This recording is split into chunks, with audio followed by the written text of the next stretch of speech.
Can you believe it? On my very own 17th birthday, the day that should have been filled with warmth, laughter, and heartfelt wishes, my daughter-in-law threw a full glass of red wine straight into my face, right in front of everyone. The dark liquid soaked the vintage dress I had kept for decades as a memory of my late husband, and just minutes later, both my son and his wife were escorted out of the very home I had worked so hard to protect all these years by the police. Sounds like a dramatic TV scene, doesn't it? But I swear to you, every word is true. And to make you understand how I, an old retired teacher who had always lived frugally, ended up in such a humiliating situation, I need to start from the beginning. Because the truth is, it didn't begin with tears or anger. It began with indescribable joy. A month before my birthday, I held in my hands a winning lottery ticket, $5 million. Can you imagine that? After 70 long years, for the very first time in my life, I no longer had to count every penny. In that moment, I truly believed fate had finally smiled on me. And the first person I thought of was my son, Daniel, the only child I had sacrificed everything to raise. When I called to tell him, his voice cracked with excitement, and in the background his wife, Vanessa, screamed with joy. They said they wanted to throw a grand celebration, to honor me, to bring the family closer together. And I was naive enough to believe it. I thought maybe that money wouldn't just give me a new life, but also heal the rifts that had grown within my family. I cleaned the house, picked out the most beautiful dress I owned, and waited for that night with nervous anticipation. But what I never expected was that behind their smiles and sweet words lay a carefully planned trap, and the real target was the fortune I had just won. And right there, on the very night I was supposed to be celebrated, I faced a betrayal and a shock I will never forget. When the doorbell rang that evening, I opened it to find Daniel holding a bouquet of bright red roses, while Vanessa carried a sleek, black briefcase. They walked into my home with beaming smiles, hugging and kissing me as if there had never been any distance between us. For a moment, my heart softened. I believed, or at least I wanted to believe, that this party was truly about celebrating me, about restoring our family bond. My quiet house quickly turned into a lively gathering. They brought food from a famous French restaurant downtown Houston, a place I had never dared to step into in my entire life, because even a small dinner there once cost more than a week's salary when I was still teaching. The dining table was laid out elegantly. Fine wine sparkled under candlelight, red roses covered my old wooden table. And I thought to myself, maybe, just maybe, I was wrong. Maybe they really did want to share my joy.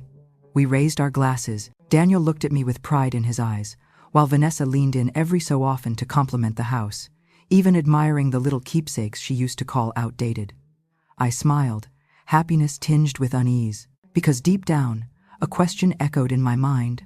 Why had Vanessa brought a briefcase that seemed so out of place for a family celebration? After dessert was served, Vanessa set the briefcase on the table. The sharp click of the lock opening cut through the room's forced romance. She pulled out a thick stack of papers, neatly clipped together with shiny metal fasteners. Then, without a trace of hesitation, she slid the pile toward me. "Eleanor," she said, her voice sickly sweet, sending a shiver down my spine. "This is a chance for you to help us. Just a small investment. Only a fraction of the money you've just come into. I'm sure you'll understand." I leaned down and flipped open the first page. The bold number at the bottom made my chest tighten.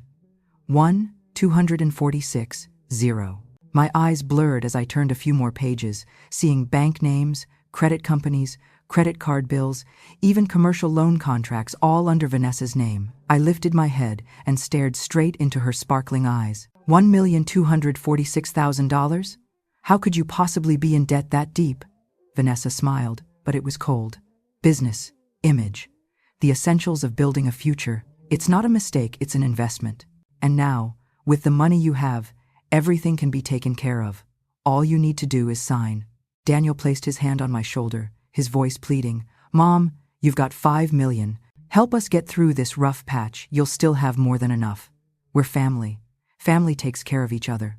I looked at them both. My son, the little boy who once clung to my back on an old bicycle, was now sitting there, using the very words I once taught him about family to pressure me into carrying his wife's mountain of debt. Inside, I was torn between heartbreak and fury. I thought about all those years teaching, pinching pennies to put Daniel through school. I thought about the rainy days when I worked extra jobs just to keep a roof over his head. And now, when I finally had a chance to breathe, they wanted to strip me of everything in the name of family. I drew a deep breath, set the folder down slowly, and said, "I've spent my entire life paying my own bills. Don't expect me to pay anyone else's ever again." The room fell silent.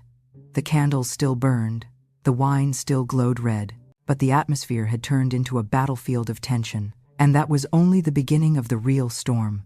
Vanessa arched a brow and leaned back in her chair as if she'd just been challenged. She crossed her arms, her dark red lips curling into a cold smile. "Eleanor, what are you talking about? These aren't just bills. This is your chance to prove your love. $1.2 million is just a fraction of the $5 million you have. To you, it's nothing. But to us, it's our future." Daniel rushed to speak, his voice dropping into a plea. "Mom, I know I've never been the perfect son, but this time, I'm begging you. Vanessa and I just want a fresh start. If you help us, we'll pay back every cent, I promise." A bitter laugh escaped me, so sharp it startled even myself. I locked eyes with my son. "You promise? Daniel, you've made plenty of promises. You promised to visit me every weekend. You promised to call more often. How many of those did you keep? And now, you're promising to repay over $1 million when your wife doesn't even have a steady job?" Vanessa slammed her hand on the table, making the wine glasses tremble. "Don't insult me like that. I'm not a freeloader. I've invested in image, in projects you could never understand. Old people like you just sit in your shabby houses surrounded by antiques. You have more money than you know what to do with. We need it to live, to grow." Her words cut like knives. But my anger had burned hotter than my hurt. I stood, pulled my wallet from my coat, and calmly tore a check from the book. With a quick stroke of my pen, I scribbled a number, ripped the page free, and placed it on the table. "This is all I can give you. $5,000, not a cent more." The room froze. Daniel stared at the check, his eyes wide in disbelief, while Vanessa flushed with fury. "5,000? What can 5,000 do? My monthly interest payments are more than that," I replied flatly. "Then your problem is bigger than I thought." For a moment, I believed they might leave in silence. But then, without warning, Vanessa grabbed her wine glass and flung it straight into my face. The dark red liquid drenched my hair, soaked through the deep blue dress I had chosen for this special night. The wine spread like wounds across the fabric, its acrid stench clinging to my skin. Daniel shot to his feet, but not to stop her. He only watched, his eyes a mix of confusion and complicity. I wiped my face with a napkin, my hand steady. In that moment, everything became clear. I was no longer the fragile mother begging for her children's love. I was a woman who had lived a life of discipline and endurance, and now I had the strength to defend myself. I lifted the phone and calmly dialed the police. My voice was steady. "Hello, I'd like to report an assault and financial coercion happening in my own home." At those words, Vanessa's face drained of color. Daniel stammered, "Mom, you can't be serious." I met his gaze, my eyes like steel. "You'll see just how serious I am. From now on, anyone who tries to bind me with family ties will pay the price." Minutes later, the wail of sirens tore through the suffocating silence outside my door. And I knew, from that moment on, my life would take a different path, one without fear, without being used. And this was only the beginning. There was a frantic knock at the door. When I opened it, 2 Houston police officers were standing on my porch, patrol lights still flashing red and blue on the street. A tall, dark-skinned man introduced himself. "Officer Martinez. We received a report of an assault." I pointed calmly toward the dining table. "Yes," I called. "My daughter-in-law just threw wine in my face and tried to coerce me financially." "This is a witness," I said, looking directly at Daniel, "and he knows exactly what happened." Vanessa immediately cut in, her voice syrupy but trembling. "It was an accident. I slipped. There was no violence or coercion." Officer Martinez took notes, then turned to Daniel. "Can you confirm what happened?" Daniel swallowed hard and avoided my eyes. He mumbled, "She did throw the glass, but my mother is blowing this out of proportion. We just wanted to have a family conversation." I straightened my back and answered, firm, "A family conversation never starts with nearly $1.3 million of debt shoved in my face and ends with my daughter-in-law throwing wine on me." I want this on record." The room fell silent. The other officer photographed the scene, the stained dress, the broken glass on the floor, the open stack of debt papers. Everything looked like living proof of the truth. After nearly half an hour of taking statements, Vanessa and Daniel were asked to leave my home to prevent the situation from escalating. Before they walked out the door, Vanessa turned, her eyes blazing. "You'll regret this. No one treats their family like an enemy and gets away with it for long." I only nodded softly. "Yes, I'll regret it if I let others exploit me without standing up for myself." When the door closed, the house sank into silence. I was left with the messy dining table and a pounding heart. Strangely, I didn't feel afraid. Instead, a cold clarity settled over me. I realized this was no longer a private family matter. It was a legal battle, an edge I had to draw to protect myself. The next morning I went to see my old lawyer, Helen Brooks, an incisive, tough woman in her 60s. After I told her everything, Helen shook her head. "Eleanor, this isn't just a family dispute. This is financial exploitation. And even if your daughter-in-law's wine attack didn't cause serious injury, it still counts as assault. I advise you to set up an irrevocable trust to protect your assets and preserve all evidence." I nodded, feeling a weight lift. "Helen, I was too naive. But this time, I won't give them the chance." Over the following days, I followed her advice to the letter. I established an irrevocable trust to protect more than half of the money. I documented every detail of the incident, the looks, the tones, the exact figures on the papers Vanessa brought. I even printed copies from my phone and saved every message Daniel had sent recently, those sudden texts that showed an odd, newfound interest in my finances. Then, just as I expected, a letter from an unfamiliar law office arrived. In it, Vanessa accused me of being incompetent and said I needed legal guardianship, implying that she and Daniel should manage my estate. When I read those lines, a chill ran down my spine. It wasn't just the money they wanted. They wanted my life, my right to decide, my future. I set the letter down, my hands steady. It was time to turn outrage into action. I would not only protect myself, I would show the world that the elderly are not easy prey. And from that moment on, I began preparing for a fight Vanessa and Daniel would never see coming. On the first day in court, I arrived early. The deep blue dress I'd worn on my birthday had been cleaned, but I chose it deliberately as a reminder that I would not let that humiliation break me. I walked in with my attorney, Helen Brooks. She held my hand as we entered the courtroom, her gaze firm but warm. Across the aisle, Vanessa sat upright in an expensive business suit, her eyes sharp as knives. Daniel kept his head down, his face gaunt, aged years in just a matter of weeks. Beside them sat a young attorney, nervously shuffling papers. The judge was a silver-haired woman in her 60s, Patricia Morgan. She glanced through the file and spoke with authority. "We are here to hear a petition for guardianship over Mrs. Eleanor Carter on the grounds that she is incapable of managing her finances after winning the lottery. The petitioners are her son and daughter-in-law." I drew a deep breath. This was the trap Vanessa had laid all along to prove me incompetent so she could legally seize my assets. Their lawyer stood first, his voice hurried.